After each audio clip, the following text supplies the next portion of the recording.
Hello and welcome back to another combos video for the channel. My name is Luke Triton and today we are covering the Eaglepoint. This is a bolt action cylinder fed blaster from the Elite 2.0 line and it does have some tactical potential. We have a barrel attachment point up front, we have a rail on the top and a rail on the bottom. I want to make it known here and now, something I failed to mention in the review, something that was kind of a bit difficult when it came to making the combos video in particular, because this bottom rail isn't the easiest thing to access. This bottom part of the guard, when it comes to the trigger guard, it got in the way of the bottom rail, and attaching the attachments was a bit tricky. It got to the point where I basically had to snap some of the attachments into place instead of sliding them on. It's still usable and I didn't have to do that for all of the attachments, but even then it's something worth noting. So, with these combos, I'm going to be going through the three traditional classes, my personal combo and the gimmick combo at the end. Now to me, anything that isn't magazine fed, I see to be a very slow blaster. This setup, however, is not slow. This is my heavy combo. It is aggressive, in your face, melee style. So up front we have the spike tooth barrel from the Zombie Strike line. It came with a special zoom and doom sort of thing with the nail biter, I believe. I also think you could get this on your own, but it's been a long while since then, but it's definitely one of my favourite barrels because of that spike tooth element at the front. Very cool for getting melee kills. Speaking of, we have the twin slice down below, and this is again one of the most innovative attachments ever. I still absolutely adore this thing, which comes with two foam discs for some distance melee kills, which is excellent stuff. And the most Zombie Strike-esque, but isn't in the Zombie Strike line attachment, is the Stampede shield. I still think this shield size is excellent, and that sort of grill that's going along here, it suits Zombie Strike so well. It's a shame that this hasn't been repurposed, or at least the design hasn't been redone in any way to match Zombie Strike, because it could definitely work. Now this is a combo where you're not going to be reloading. Again, you've got some melee aggression going on here. One hand on the trigger at all times, the other hand will always be on the bolt, except for the one time you need to reload. And it's just going at it. Another thing I failed to mention in my review is that this blaster does have slam fire. So even then, you can spew off all your darts fairly quickly, and then it's going on to kind of poking people. So that could be its own bit of fun. And this is my heavy combo. And now we move on to close quarters. And this is quite busy, especially when you look at this bottom area. So I might as well start with this, because anything that isn't magazine fed, again, like I mentioned earlier, is something that I consider to be quite slow. And it's also a pain in the butt to have to reload. So fitting on as many dart holders as you can, I believe, is very vital. These two bigger ones came with the barrel break from many years ago. I think they're still in circulation, some of the like Sonic ones maybe. At least I definitely saw them on the shelves. They're easy to get a hold of, and the smaller one, which is ideally should be replaced by one of the bigger ones, came with the Modulus Ion Fire. This is the rail adapter that came with the Modulus Super Ultimate Customizer kit. It was the basic, the really big one, which was super cool, which came with 8 attachments. This being one of them, and it's again one of the best ones ever. The barrel is amazingly the Echo barrel, which is an Elite 2.0 attachment, but it looks really good. I love the fact that this orange sort of front sight notch here gives it a good silhouette position to go into the top of the barrel, and because of course it's Elite 2.0, the designs and the colors match, and I think that looks really good. It suits it very well. It has four rails, on the attachment itself, but I'm only taking advantage of one of them, which is the blaster grip. The main foregrip is rubbish, and of course I can't really do anything with these dart holders in the way, especially when they're going to be filled.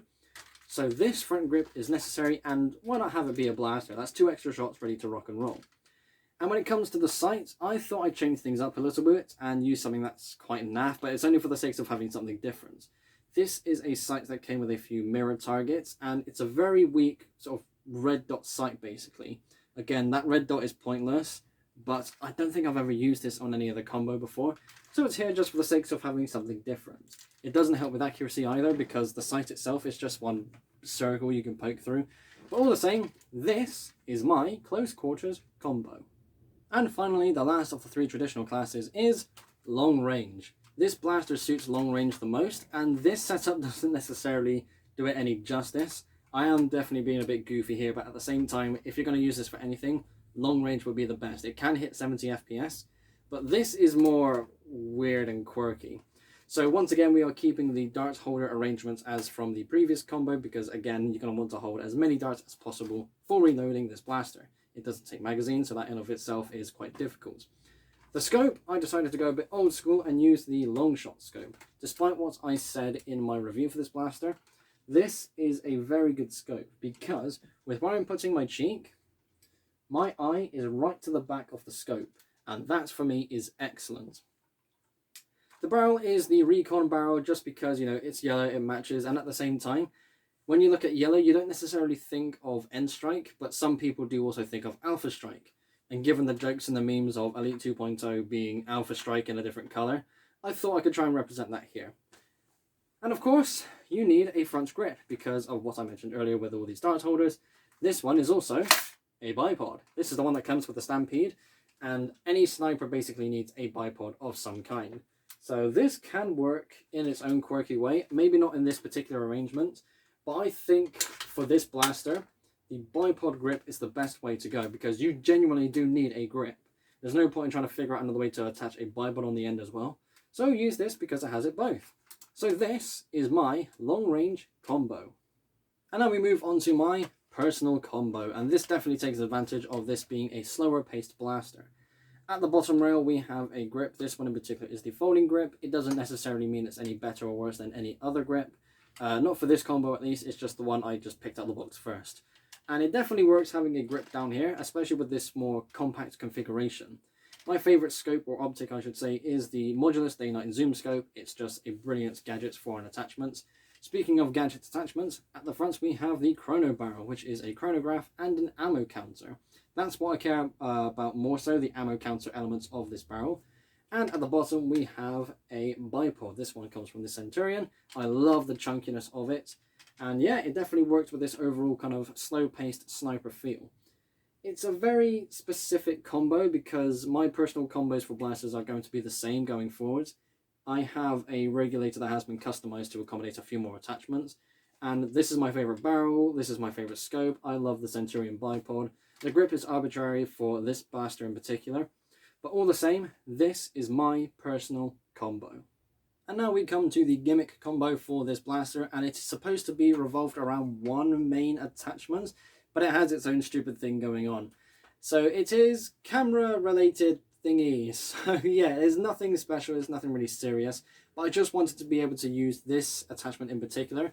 This isn't a new attachment, but it's newer to me. It's one of my newest ones I have in my collection, and it is basically a phone holder sort of thing when you can use it as a camera. I love this so much because when I saw this, I recognized what it was, but at the same time I thought there is a campaign mission in Call of Duty Modern Warfare 2 where you use a heart rate monitor, and that was the first thing I thought of when I saw this. Was like, yes, it holds your phone, but you could use this as a screen. That's so cool.